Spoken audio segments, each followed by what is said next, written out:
What's up, everybody? We are back with another episode of High Above Courtside. I'm your host, Anthony Nyan.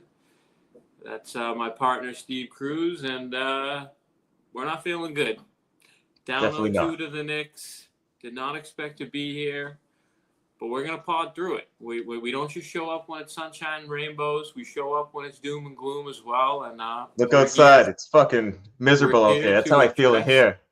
the haters. We're here to break down what the hell's going on and whether or not it's over or is there still a fighting chance.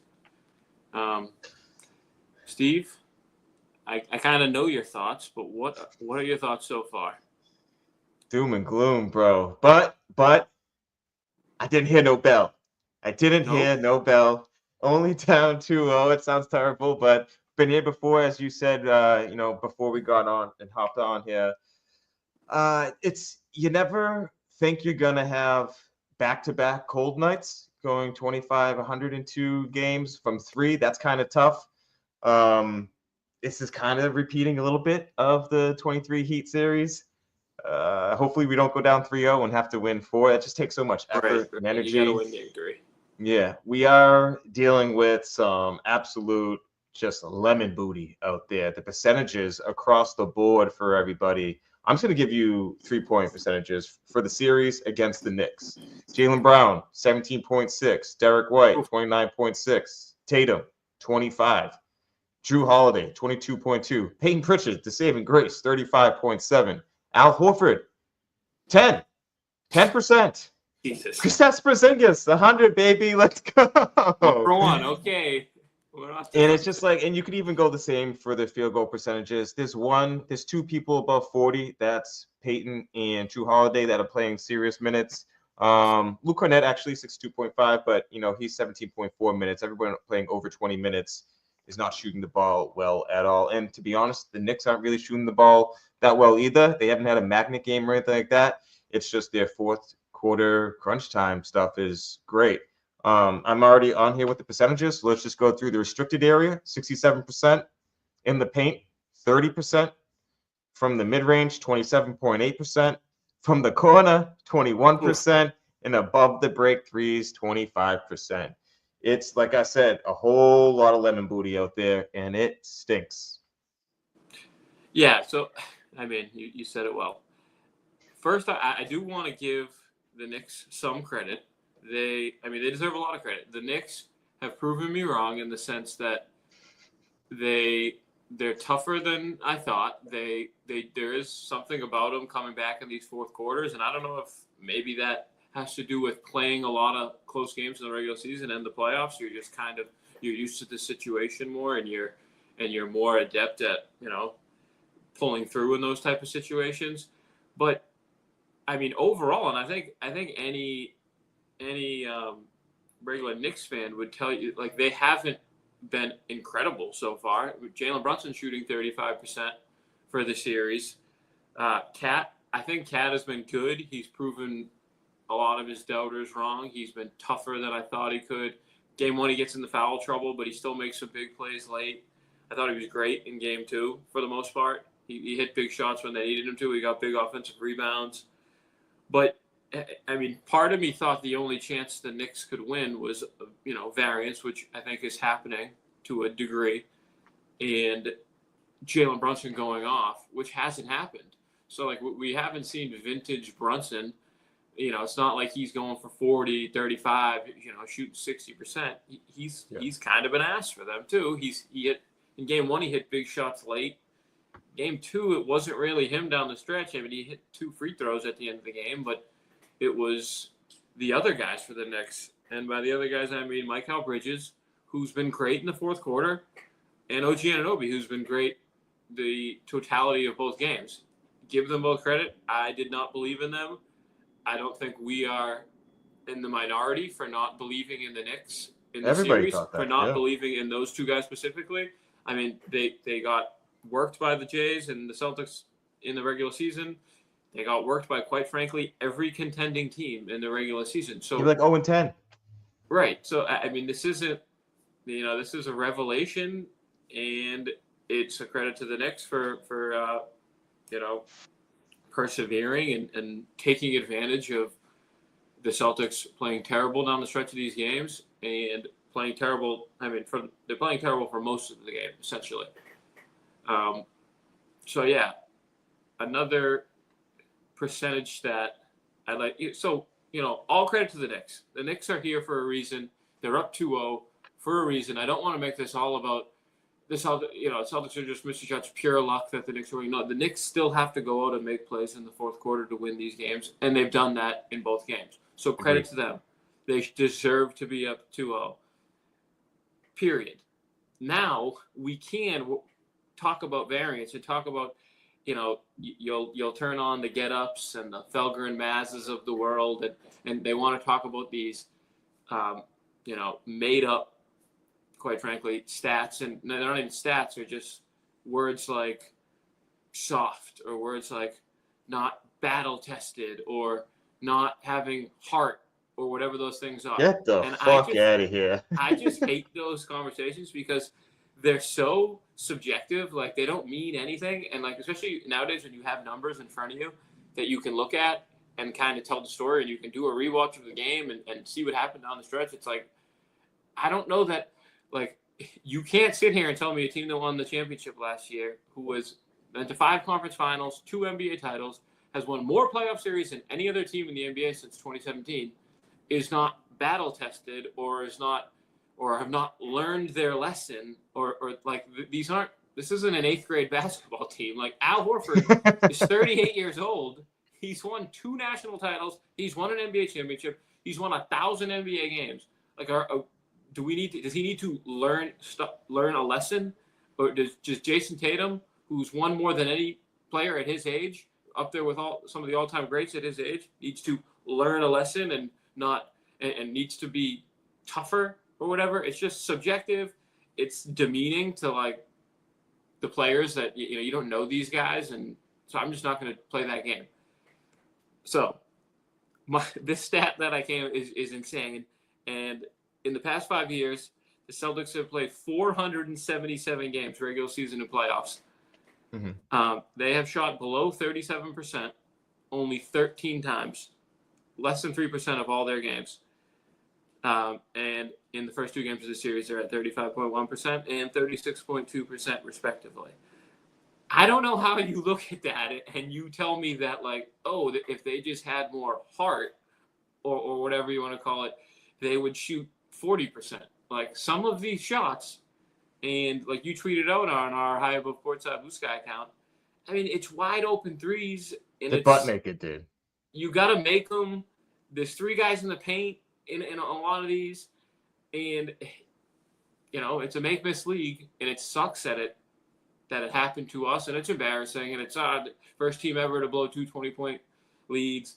I don't think it's going to be the last time it happens in the next couple of years, because the way the 3-point shot has changed the game. It's easy to blow these leads now. It happens far more than it did 10, 20, 30, 40 years ago. So that's my initial rant. Take it away. Also, like, I get it. 63 is a lot in the first game. You didn't hit a bunch from them. That sucked. So they drove the ball 32 times in game 1. They took 43s in game 2 and drove the ball 45 times. They finished for the series. This is both games. 10 of 27, 30%, 37%, 6 turnovers on those drives. Only 3 for 4 from the free throw line. Suggesting all they do is put up threes is crazy to me. I'm so tired of that narrative. Yes, that is an identity that we play with, but we showed you in the Orlando series that we don't have to play that way to still win. Yes, the guys are settling, but if you're telling me a freeze frame of Tatum in the corner, an open 3, which he should always take, but Brunson's on the ground for a split second and Jalen's under there, like, I feel like that's kind of forcing it to Jalen to get, like, maybe he gets a shot, maybe he gets fouled, maybe, you don't know what happens, and you see Tatum butt naked out there. Like, he should take that shot. That's like an easy one to, like, go with. And in the fact that, like, you think you should take, like, a mid-range, you should take a dribble and a step forward, it's not going to change. Like, I feel bad for Tatum because he takes responsibility and everything, and he's the one who gets the brunt of the criticism. But it just gets mental for him sometimes, and you could see it on, like, I've never seen really someone that you could see, like, their internal like gears going in their head, like, should I take the shot? Should I not? Like, that kind of sucks to see that happen and play out. Because he's such, like, when he's a confident player and he's playing fluid, it's such like it's night and day. It's night and day to what we're seeing in that game too. He's doing all the other things you want him to do. It's just he flat out needs to be better. And if you want to be the top dog, you want to be the face of the league, if you want all these accolades, you got to show up in these types of moments when you're down 0-2. He's done it previously in the Philly Game 6 series. He's done it against Giannis. He's done it a handful of times, right? So you got to show up. And please, for my mental health, for all of our mental health, just give us something to work with here. I'm begging you. Yeah, I agree, and I'm okay with people getting on Tatum, and I'm getting on him. He needs to be better in these games, but it's not about being soft or about not wanting it enough. That's insane to me. When the man has reached the mountaintop in the league, he has the stats to back it up as one of the better playoff players at his age in NBA history. Those are the facts. Yeah. We've seen this all happen. You can't just ignore what's happened for the past 7 years and say, oh, he's never been a good player. Yes, he has. He's always been a good player, and the stats back it up. That's facts. He just isn't the highest field goal percentage. That's it. Right. Has he? And most high volume players, field goal percentage goes down in the playoffs, if not all of them, except for the 7-footers or the Giannis's, the Shaqs, those guys that are just dunking the ball all the time. So he's a different player. He's any jump shooter. It comes down to the playoffs. The defense is tighter. Whatnot. We don't need to go there. But it's just a tired narrative, and that's why I think a lot of people tune out the get-ups of the world and the mouth breathers that call into Felker and Maz in the city, and I just always find it funny that there's just like out of shape old white men that like will talk about toughness and heart, and it's like, dude, aren't you like divorced with like, on your second wife? Chill. I mean, honestly, though, it's like, who are you to tell that this guy is not like doesn't work hard? These guys have gotten to this point not because they don't care.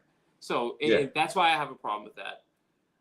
But it's hard to like the same, like go back to the variance and stuff like that. But just like we're doing things that have never been done before in history, back to back, like you said, 20-point losses. I mentioned the 23 series against the Heat and the ECF. They shot 50% on wide open 3-point attempts. The Heat, the Celtics shot 37% in that series. The Knicks in the first 2 games of this series are shooting 50% on wide open threes. We're shooting even worse than the 37%, 25%. Right. So like, it's hard to like just like put it all on that, because there are definitely plays. For instance, Tatum made the wrong read on that last play, but the spacing was all terrible. He needs to, just do better rim reads, to be honest, and he needs to finish layups. We all need to finish layups. Like we tweeted out another one where there was just missed shot at the rim. Yeah, I mean the Jalen layup in game 1 in overtime. The Tatum, like it was just. There's a few of them. It's just a whole bunch of things. The turnovers down the stretch were even worse. Like an open 3, I could be okay or whatever. Like it's a make or miss league, but it's when you force the issue. So there's a couple more from game 2 off the top of my head that.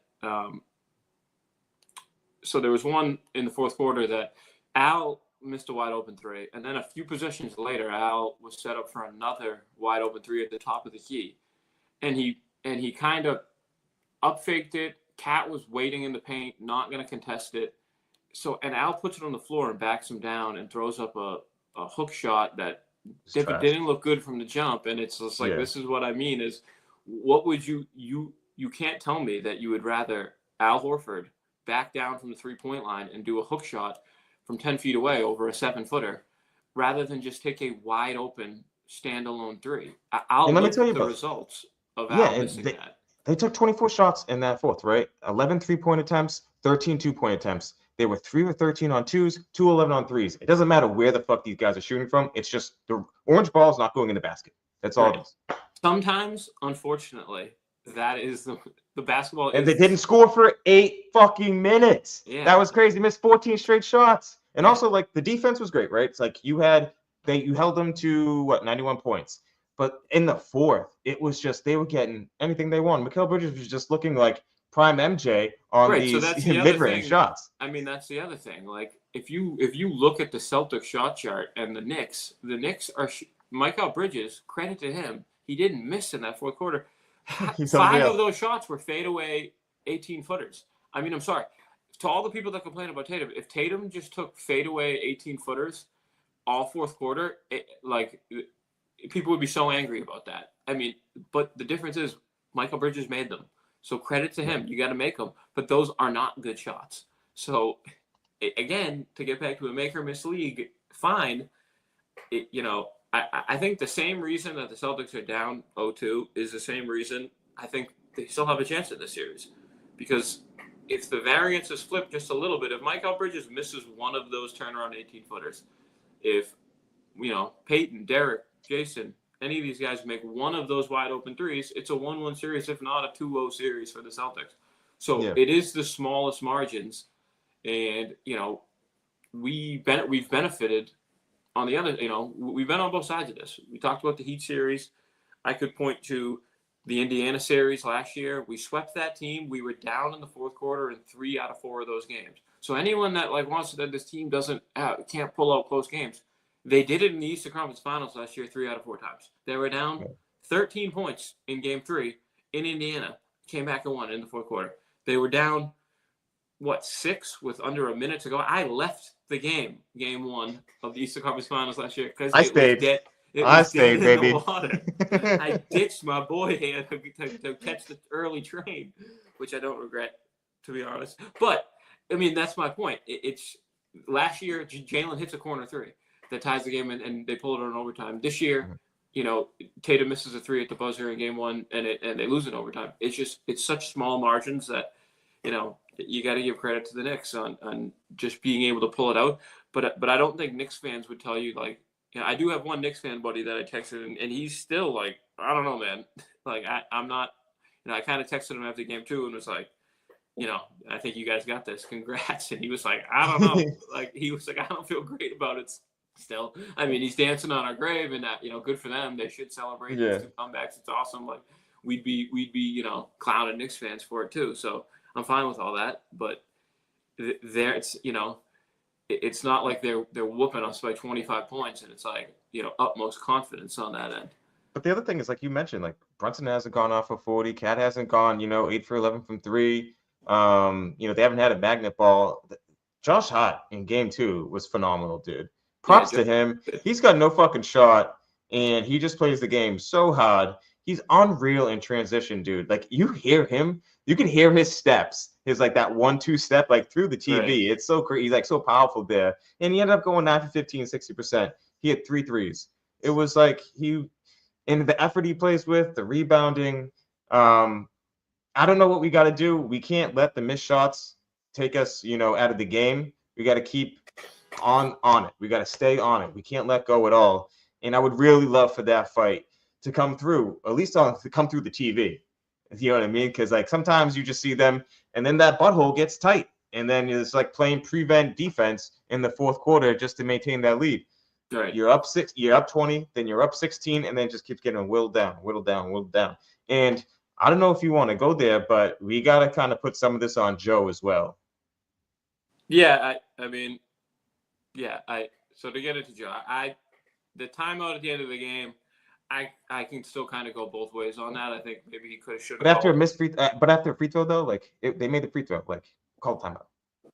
I mean, I just think that you're down 1, so if you run up the court and get a shot up, let's say they got it into Tatum, he gets up the court. If he fires up a 3 and they miss, and the Celtics instantly foul, then that's a good move to hang on to that timeout, because then the Knicks are going to shoot free throws. Then you can advance the ball, and you might be down 2 or 3 with still a chance to tie.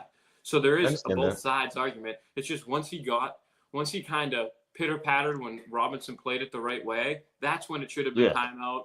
Yeah. So that's my second. I don't hate the theory, because he had that step back on Robinson, by the way. He could have sidestepped to the right for that 3, and then you could have called timeout to get the rebound. There's probably still 5 seconds left to foul and potentially then advance the ball with that timeout. So it's a tough second guess there. My biggest second guess is Luke, man. Luke needs to be out there. Luke has been our best big this series. But he was kind of out Outplayed there the entire during. fourth quarter, and Yes, yeah. I don't think he can do that. Like, the Porzingis stuff we've got into, he's been awful. I don't care about the illness. You got to be better. But Luke has been good, and he's been our best offensive rebounder. We got killed with a couple offensive rebounds in that fourth quarter where Luke's on the court. Maybe those go our way, and it's a different game. So that's my biggest second guess for Joe. Yeah, but I mean, Tatum came out at like the 8-something mark, right? To get some rest, and then he came back in like the 5-minute mark. I thought he was out too long too. Yeah, but Luke was out there during that time period, and that's kind of when that lead was coming down. Now, but Luke, again, you got to attach Luke to Tatum. Exactly what I was going to say. 3 minutes that Tatum was out, down, like if we were up 1-0, I would have been all right with it.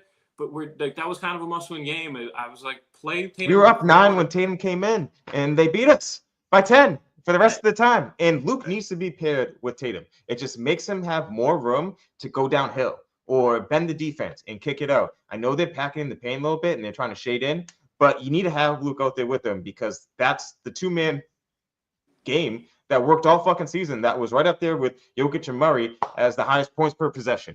So you got to be able to do that. Joe, I don't know what he's doing with the Hacker Robinson. I didn't really like that.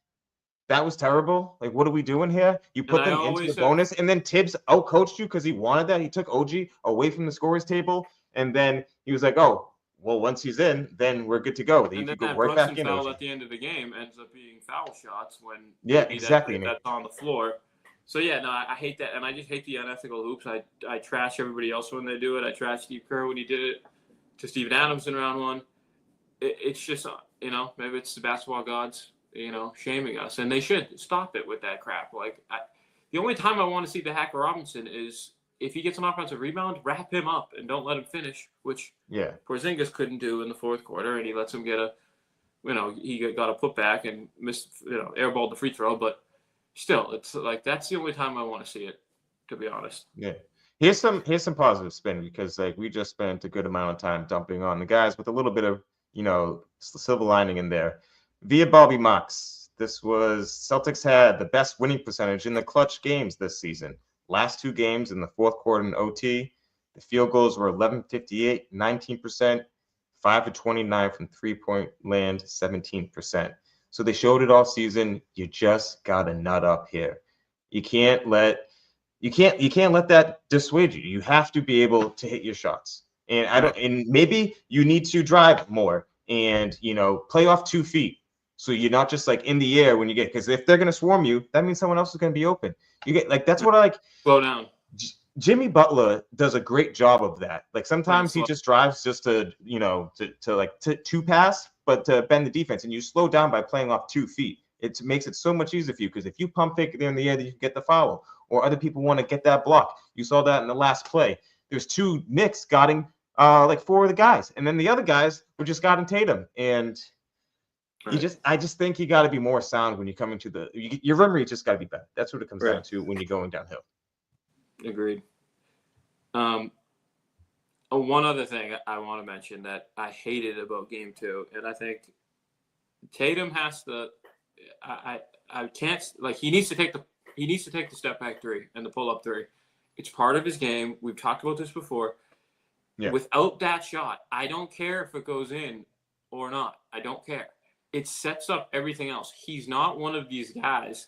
He's not like a Jalen or a Ant Edwards who has just like this elite first step quickness and like elite athleticism that he's just he doesn't need the defense to be right up on him to get by him. Mm-hmm. He needs that step back, whether he makes it or not, to keep the defense honest. And you saw it at the start of the third quarter when he hit a couple, and then Cat had to step up, and it led to a Luke dunk. It led to a Tatum dunk. Like, I don't care if he goes 0 for 8 from 3, because I think he will be better offensively, even if he doesn't make any of those. And when he makes them, he's absolutely unstoppable. He's maybe best player in the league when he's making the step back. But you can't just hear the outside noise and not take it when that's your game. We need that shot in your arsenal, whether it goes in or not. I mean, it's like Shea is the same way. he has to take that little step back sometimes, or else guys are just going to sag off of him, and it prevents his whole mid-range game. So it's you wouldn't tell Shea, hey, don't ever take the step back. Even if it doesn't matter if Shea makes it or misses it. It's going to set him up on the next possession to beat his man. So Tatum's going to block that out. Stop listening to the outside world about that. Take that pull up, take that sidestep once in a while, and then use that to help split the defense and help get into the paint. So, what do you think about putting Tatum at the elbow to catch, entry passes in there? Maybe not bringing up the ball, right. have him work on the elbow, and kind of just operate from there and see, how the defense plays. And then you could always bring the ball back out if you get like a big on you, and then go dancing from there. But I think he may need to get some looks a little bit closer to see, how the game or how the defense is going to be playing him. Yeah, no, I like that. And I mean, even post touches, like, can we get him on the block a little bit, especially early in these games, and try to get him a rhythm? I feel like he's trying to set the game up a little bit too much. Like, I want to see the first quarter Tatum we saw for a lot of the regular season. Yeah. Go in right away looking for your shot. Like, we don't need to get KP and Drew going. We need you to get going. So go find your shot right away. And, some of that is get him a post touch, get him at the elbow, and, see what just be gets. fucking normal. Just be normal, guys. Please. Just be normal. But I will say the series isn't over. I still I give the Knicks a over 50% chance to win, but not much over 50% chance. Like, I think the Celtics have an over 40% chance to still win the series. I mean, they've shot like we just said, their worst percentages that they have in 5 years. And they've lost the game by a total of 4 points. So it's like, I think any honest Knicks fan would still tell you they're not that comfortable with it, because, if there's a game that they make 18 23s, they're going to win by 25, and it's not going to be close. Yeah. So 3 areas for us we need: close out quarters well. Don't care which quarter it is. Close every fucking one well. The quarters have been the end of the third, the end of the half, and both these games were awful, and that hurt them a lot. You need a rebound. That's the second one. You've been doing well so far on the margins, but you need a fucking rebound and ball security. For fucking love of God, just control the fucking turnovers, please. You can't be having them in the 15s. All year you've been around 11, 12. Just keep it right there. No more, please. Agreed. So, like I said, interested to see what happens in Game 3. I think Cleveland and Boston both win their Game 3s, and I think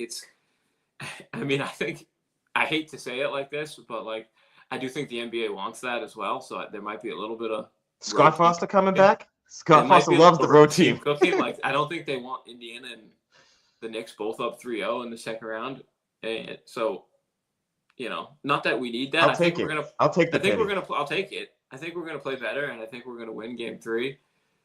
And I do think this is still a series, so we'll see what happens. Knicks fans, I do want to say, congrats. You guys are up 2-0. You can hang that up 2-0 banner, but there is no reason for you to lose this series now. And guess what? If you can beat the Boston Celtics in round 2, if you can sweep them or beat them in 5 games, there's no reason you shouldn't win an NBA championship, or at least go to the finals. So I don't want to hear it if, something goes awry here and the Celtics are able to battle back. And I don't want to hear it if you can't get by Indiana or Cleveland next round. And I don't want to hear it if whoever comes out of the West you can't beat. Because if you can beat the Celtics, you can beat anybody. So, you're not the cute Knicks anymore. You get expectations now. And I do honestly think that has a little to do with these first 2 games where it's like, we're on the road, house money for the Knicks. Mm-hmm. The Knicks haven't been great at home in the playoffs. Now they got to go home, and now there's expectations from the Knicks fans. You're better than this team, and you're going to the finals. And there's fans sitting at home, and those guys are in their locker room thinking, we're going to go to the finals. We're a championship team. We're gonna smoke the Boston Celtics. So I want to see, are the Knicks' butts going to get a little tight on the road, because it's not house money anymore. You're the alpha, and you should win the championship. I'm sorry. That's how this works. Yeah. Amen. Will the Knicks have tight booty holes? To be determined. And they did it twice in the first round against the Pistons at home. So, and Celtics, another the best road team in the NBA this year. They've won plenty of road playoff games. So, Also, the environment might not be too ruckus. I mean, like Knicks fans, they show out. That's awesome. But it's also like $1,000 to get in the door. So yeah, it might be a right. more a It's a big pricier. crowd. Yeah, it might be a pricier crowd in there. But we'll see. And I think Tatum loves his game threes. So Right. it'd be amazing to get like a 35, 40 ball from him and the guys just hitting shots. That'd be great. Please. I mean, the way Knicks fans are dancing on our grave on socials. Oh man, it would be so funny if we came The back. get back's gonna be nice, my It man. would be so funny. Like it would be all worth it if we just won 4 in a row. It would be hilarious. That's the one way for everyone to forget about the first 2 games. Go win 4 in a row and move on and see what happens. And one more thing I want to mention, just because I put it out on socials, but going back to back is hard, and every team that's done it of late. The 23 Denver Nuggets win the championship. They blow a 20-point fourth quarter lead in Game 7 at home to the Timberwolves last year after getting down 3-1 in that series. Okay, choke. I don't know. Is Jokic not built for this? I'm not saying that, but is that a legacy-defining loss? Okay, the year before that, the Warriors win the title. The Warriors have been a playing team for 3 straight years. It's hard. It's really hard. The year before that, Milwaukee wins the title. Milwaukee has been bounced in the first round 3 straight years. And the year after Milwaukee won the title, they let up 2 15-point fourth quarter leads against the Heat in the first round to blow that series in 5 games. The Toronto Raptors blew up their entire roster 2 years later. The Lakers have turned their roster over, and they were a playing team a few years in a row after winning the title in 2020. So it's just really, really hard to do. They played a lot of basketball. Yeah. It's not an excuse to blow a 20-point lead, but it is just factual that it's hard to repeat. And a lot of these repeat champions have failed miserably the year after and multiple years after. So, let's not make this odd. The Celtics are only a team that do this. No, this happens almost every year now. So, let's see if we can turn around and not make it us. But we shall see. All right, big Game 3. We'll be back either after Game 3 or after Game 4, and we'll hopefully be talking about a best-of-3 series. Like, subscribe, share with your homies. Appreciate it. Catch you guys soon. Deuces.